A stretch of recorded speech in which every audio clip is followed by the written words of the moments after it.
जब एक जदीद तालीम याफ्ता कानूनदार ने सबको रुला दिया। ये 1973 की गर्मियों का दिन था। फ्लैटीज होटल लाहौर के लॉन में तफ़हीमुल कुरान की तकमील की तकरीब मुनक़िद हुई।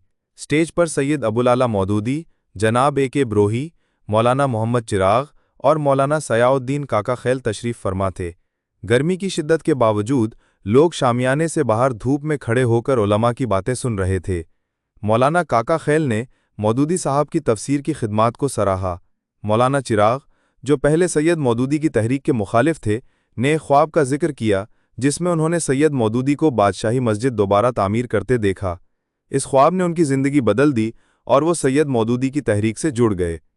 ए.के. ब्रोही, जो कानून के माहिर और बैरून मुल्क तालीम याफ्ता थे, ने कहा कि उन्होंने कुरान को कानून की किताब मानने से इनकार किया था, लेकिन सैयद मौदूदी की तहरीरों ने उन पर यह हकीकत वाज़े कर दी।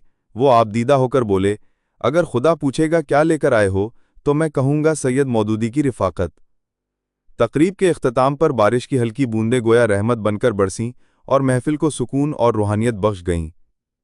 अगर वीडियो पसंद आई हो तो लाइक और शेयर करें।